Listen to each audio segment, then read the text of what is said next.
임마누엘 찬양대의 힘있는 찬양 정말 감사합니다. 이 찬양의 고백 그대로 오직 주님의 은혜로 우리가 살아감을 잊지 않는 저와 여러분들이 다 될 수 있기를 바랍니다. 오늘 말씀의 본문의 배경이 되는 때는 기원전 9세기경입니다. 이제 북왕국 이스라엘의 이제 7대 왕이었던 아합이 통치하던 시기의 일입니다. 이 아합이 저와 여러분들이 알고 있기에는 이게 굉장히 못된 왕으로 알고 있지만, 이게 사실은 역사적인 관점에서 보게 되면 이 아합은 정치적으로 그리고 경제적으로 상당히 유능한 왕이었습니다. 이스라엘이 남과 북으로 나뉘어질 때 남유다 같은 경우에는 베냐민 지파가 유다를 지지를 합니다. 그래서 이제 남유다 왕국은 유다와 베냐민 지파가 그 왕국을 형성을 하게 되고요. 북이스라엘 같은 경우는 나머지 10개의 지파가 한 나라를 이루게 됩니다. 그러다 보니까 10개의 지파가 모여 있다 보니까 북이스라엘에서는 이제 쿠데타로 왕권이 뒤집어지는 일이 자주 일어나게 됩니다. 그런데 아합은 그런 북이스라엘 안에서도 보기 드물게 아합이 통치했던 기간이 몇 년이었냐면 22년이었습니다. 그 22년간이나 자신의 왕권을 유지하면서 나라를 안정시켰고 경제를 풍요롭게 만든 그런 왕이었습니다. 외교도 잘했습니다. 당시에 이제 주변의 강대국들과 전쟁에서 승리하기도 하였지만 계속 전쟁만 치를 수는 없으니까 이제 주변국들과 동맹을 맺으면서 이스라엘의 평화로운 시대를 만들어낼 수 있었던 겁니다. 그리고 이 내적인 안정이 이제 기반을 갖추게 된 후에는 외적으로는 해상무역을 발달시키면서 이스라엘의 풍요와 번영을 가져다 준 그런 왕이었습니다. 물이 부족했던 이스라엘 지역에 대규모 수자원 시설을 갖추어서 백성들의 삶의 질을 끌어올리기도 한 훌륭한 왕이었던 겁니다. 그런데 문제는 아합에 대한 하나님의 평가는 매우 부정적이라는 것입니다. 열왕기상 16장 30절 말씀을 보시게 되면 오므리의 아들 아합이 그의 이전의 모든 사람보다 여호와 보시기에 악을 더욱 행하여 라고 기록하고 있습니다. 아합이 사람들에게는 유능하고 좋은 왕이었을지는 몰라도 하나님 보시기에는 악한 왕이었다는 것입니다. 그렇게 된 이유가 있습니다. 열왕기상 16장 31절부터 33절까지의 말씀을 제가 읽어드리겠습니다. 느밧의 아들 여로보암의 죄를 따라 행하는 것을 오히려 가볍게 여기어 시돈 사람의 왕 엣바알의 딸 이세벨을 아내로 삼고 가서 바알을 섬겨 예배하고 사마리아에 건축한 바알의 신전 안에 바알을 위하여 제단을 쌓으며 아세라상을 만들었으니 그는 그 이전에 이스라엘의 모든 왕보다 심히 이스라엘 하나님 여호와를 노하시게 하였더라. 아합이 시돈의 공주 이세벨과 정치적이고 외교적인 목적을 따라서 정략 결혼을 하게 되는데 그 결과가 무엇이었습니까? 사람의 눈에는 좋게 보였을지도 모릅니다. 그러나 하나님의 기준은 달랐습니다. 사람들은 환호했지만 하나님은 진노하셨습니다. 이세벨과 함께 이스라엘에 들어온 이 바알 종교, 이것은 이제 풍요의 종교였습니다. 한번 풍요와 번영을 맛본 이스라엘 백성들은 이 바알 종교의 유혹에서 쉽게 벗어나지 못했습니다. 이렇게 아합 왕과 북이스라엘 백성이 하나님의 뜻을 거스림으로 엘리야가 수년 동안 비가 내리지 않을 것을 예언합니다. 그리고 그 예언대로 그 땅에는 기근이 들었습니다. 그리고 어떻게 됩니까? 엘리야는 아합과 이세벨을 피해 도망 다녀야 하는 도망자 신세가 됩니다. 이제 하나님의 명령을 따라서 저 멀리 북쪽 땅에 시돈의 사르밧이라는 곳에 가게 됩니다. 근데 하나님께서 엘리야에게 이 사르밧이라는 곳에 가면 나뭇가지를 줍고 있는 한 여인을 만날 터인데 엘리야가 그녀에게 명령해서 음식을 주게 하라고 하십니다. 엘리야는 하나님의 말씀대로 사르밧에서 한 과부를 만났고, 그리고 또 역시 하나님의 말씀대로 그 과부에게 먹을 것과 마실 것을 요구합니다. 그런데 엘리야는 하나님의 음성을 들었죠. 하나님의 명령을 들었습니다. 그런데 당장에 이 일을 당하고 있는 이 여인의 입장에서 보면 엘리야가 어떤 사람으로 비춰질까 한번 생각해 보셨으면 좋겠습니다. 무지하게 나쁜 사람입니다. 지금 이 여인이 과부라고 하는 것이 어떤 의미입니까? 남편을 먼저 보낸 슬픔이 있는 사람입니다.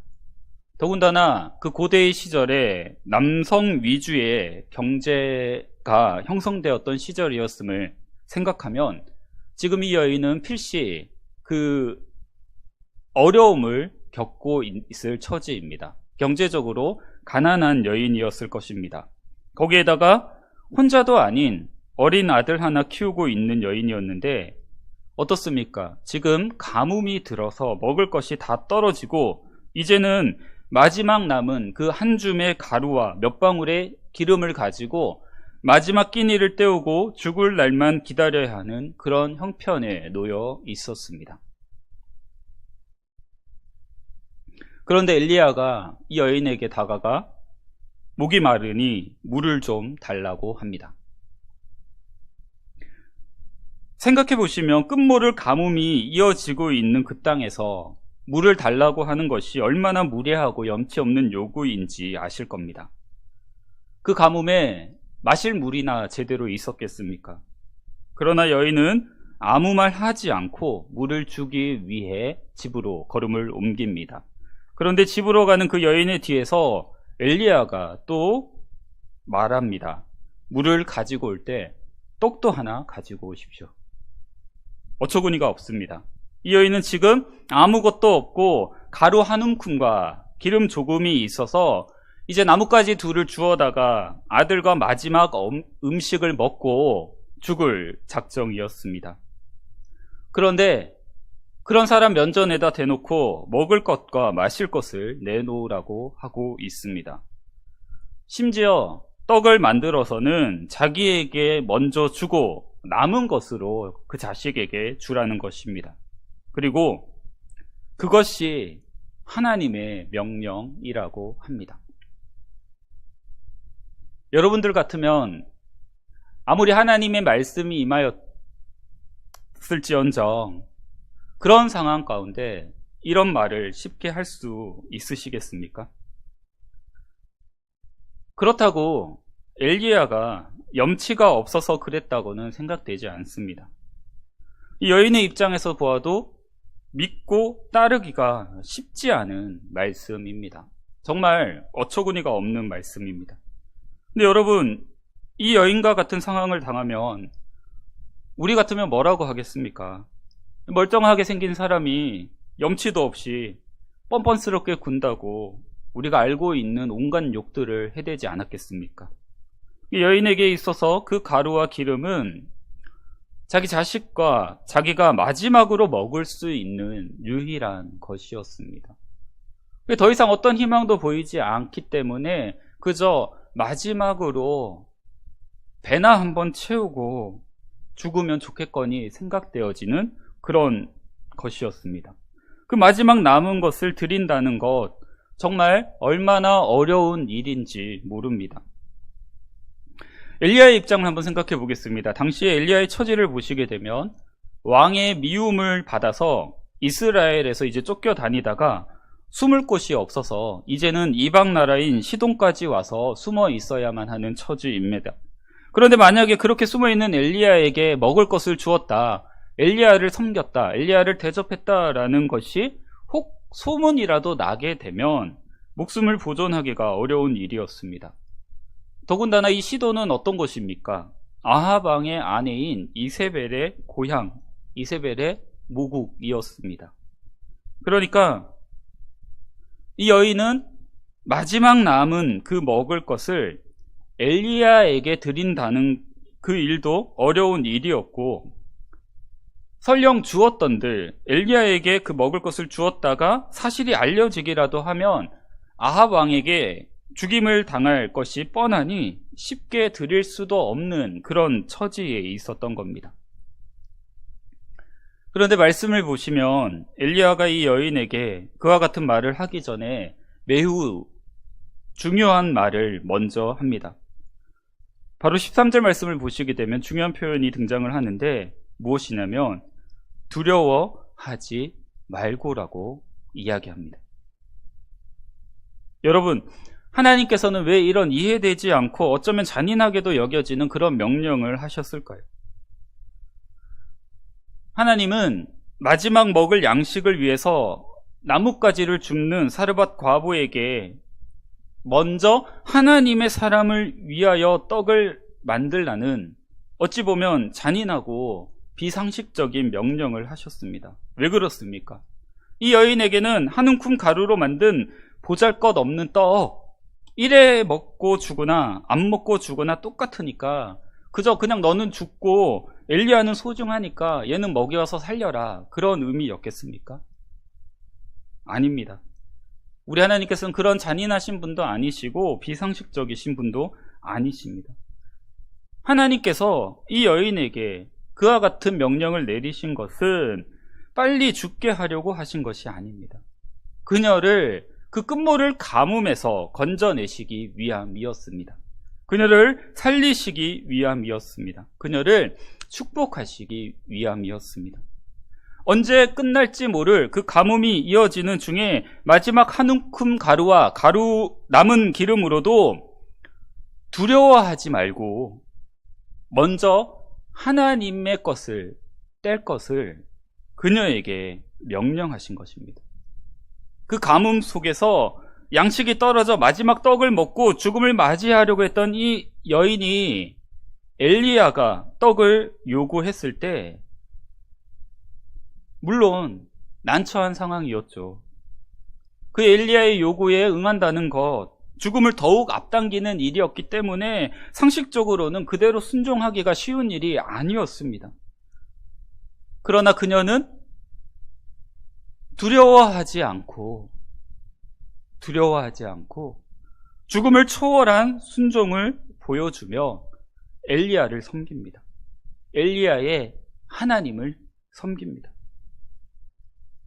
그러자 그녀의 곳간에 양식이 그치지 않는 놀라운 기적을 경험하게 됩니다. 하나님의 능력을 경험하게 됩니다. 모든 생과 사의 기로에서도 하나님의 것이 먼저였던 이 여인이 가뭄이 끝날 때까지 통에 가루와 기름이 마르지 않는 하나님의 놀라운 능력을 경험하게 됩니다. 여러분, 옛날 어느 마을에 재산을 많이 가진 아버지가 자기가 가지고 있던 재물들을 이제 금으로 다 바꿔서 집 뒤산 고목나무 밑에 묻어 두었다고 합니다. 그리고 이제 자신이 죽기 전에 아들 셋이 있는데 이 세 아들 가운데 정말 누가 자기에게 진실되게 효도를 하는지 그 아들에게 물려주려고 어떻게 할까 궁리를 하던 중에 큰아들부터 이렇게 한 명씩 부릅니다. 아버지가 큰아들을 불러서 떨리는 음성으로 조심스럽게 입을 떼죠. 얘야, 내가 이제 기력이 쇠해서 얼마 못 살 것 같구나. 그러니 너의 자식을 뒷동산 고목나무 밑에 묻고 그 아이가 먹던 젖을 내가 먹도록 해다오. 그러면 내가 기운을 좀 차릴 것 같다. 이 말을 들은 이 큰아들이 생각합니다. 아버지가 노망이 났구나. 다 죽어가는 아버지를 살리자고 어떻게 귀한 자식을 죽이겠냐며 화를 내며 문을 박차고 나가버립니다. 둘째 아들을 불러서 큰아들에게 했던 그대로 말을 합니다. 이 둘째 아들도 역시 그 말을 듣고 아버지, 마음은 간절하지만 내 자식을 죽일 수는 없습니다 라고 하며 돌아가 버립니다. 막내 아들을 불러서 형들에게 했던 말을 똑같이 합니다.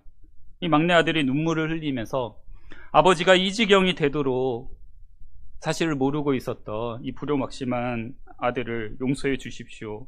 아버지를 위해서라면 제 목숨도 버릴 수 있습니다.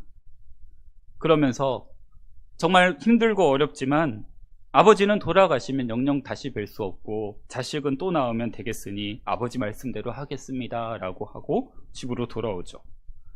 그런데 집에 돌아와서 이렇게 평화스럽게 잠을 자고 있는 자식의 얼굴을 보니까 마음에 갈등이 생겨서 견딜 수가 없는 겁니다.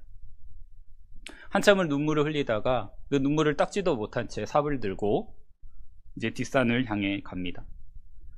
산에 올라가서 아버지가 일러주신 고목나무 밑에 구덩이를 파기 시작하니까 얼마 파지 않아서 깡깡거리는 소리가, 뭔가 걸리는 소리가 나죠. 계속 파보니까 그 안에 금덩이 뭉치가 나오는 것이 아닙니까? 그때 숲에서 그 모습을 지켜보던 아버지가 가까이 와서는 이제 너희들의 마음을 잘 알았다. 이것은 너희를 시험해 보기 위한 계획이었으니까 이제 이 금을 가지고 가서 너는 열심히 잘 살아라 하며 셋째 아들을 돌려보냅니다. 여러분, 이 이야기는 오늘 사르밧 과부에게 명령하신 하나님의 명령과 비슷한 면이 있습니다. 하나님께서 우리에게 주시기 위해서, 우리에게 부어주시기 위하여 먼저 달라고 하실 때가 있다는 거죠. 아버지가 자식을 죽이고 그 자식이 먹던 젖을 달라고 한 것은 진짜 그것을, 그 자식을 죽이라고 한 것이 아닙니다. 진짜 달라고 한 것이 아닙니다. 오히려 내가 너희에게 주겠다라는 아버지의 강력한 의지였습니다. 하나님도 마찬가지입니다. 우리에게 주시기 전에 무엇을 요구하실 때가 있습니다. 절대 모자람이 없으신 분이, 부족함이 없으신 분이 우리에게 무언가를 요구하실 때가 있다는 거죠. 아브라함의 종 엘리에셀이 리브가에게 이삭의 아내가 되는 엄청난 축복을 주기 위해서 먼저 요구했던 것은 내게 물을 좀 달라였습니다. 리브가가 낯선 그이에게 물을 떠서 주었을 때 바로 그 장소에서 엘리에셀이 준비하였던 많은 폐물들을 받게 되었고 그 나귀에 가득 싣고 왔던 많은 선물들을 받게 됩니다. 그리고 족장 이삭의 아내가 되어 그 리브가 역시 열국의 어미가 되게 됩니다. 예수님께서도 사마리아 여인에게 영원한 생수를 주시기 위해서, 그에게 영생을 허락하시기 위해서 내게 물을 좀 달라라고 하셨습니다. 물론 목이 말라서나 말을 걸기 위해서 물을 달라 할 수도 있습니다. 하지만 결국의 목적은 주시기 위해서, 바로 생명을 주시기 위해서, 영생을 주시기 위해서 먼저 내게 물을 달라라고 하셨던 겁니다. 이처럼 하나님께서는 우리에게 복 주시기 전에 무엇을 요구하실 때가 있습니다. 오늘 본문에서 보시게 되면 하나님께서는 3년 6개월 동안의 가뭄으로 고통당하고 있는 이 사르밧 여인에게 하나님은 구원을 주시기 위해, 은혜를 주시기 위해, 그 능력을 보여주시기 위해 먼저 자신을 들여 섬기라고 하십니다. 이 여인은 하나님께서 요구하실 때에 자신을 드림으로 죽음이 만연한 그 세상 한가운데서 자신과 아들의 생명을 살릴 수 있었습니다. 우리에게도 하나님께서 복을 주시기 전에, 자신의 능력을 보이시기 전에 먼저 달라고 하십니다. 때로는 바치라고 하십니다. 때로는 드릴 것을 요구합니다. 때로는 먼저 자신을 들여 하나님을 섬길 것을 요구하십니다.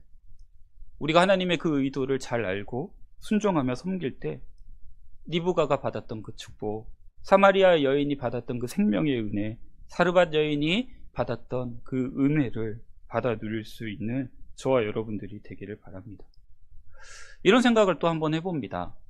그 사르밧 여인의 텅 빈 그 가루통과 기름병을 보면서 여러분은 어떤 생각이 드십니까? 그 통이 비기까지, 그 가루통이 비기까지, 그 기름병이 비기까지 그것을 먹은 사람은 누구입니까? 그 여인과 자녀이겠죠. 그 안에 남을 위해 쓴 것이 있었겠습니까? 자신을 위해서, 자기 자식을 위해서 그것을 비워갔을 겁니다. 그러다가 이제 한 움큼 가루가 남았습니다. 그 병에 기름, 다 그 여인과 자식을 위해서 쓴 것이었죠. 하나님을 위해 쓴 것은 아니었습니다. 그러다 이제 겨우 떡 하나 만들어 먹을 그 정도의 양만 남았습니다. 여러분, 지금 우리는 내 가루통에 있던, 내 기름병에 있던 내 시간, 내 물질, 내 힘, 나의 경제력과 나의 능력들을 여태껏 우리는 그것을 어디에 쏟아 왔습니까? 지금 나의 가루통은 얼마나 비어 있습니까? 그리고 그것을 누구를 위해서 사용했습니까?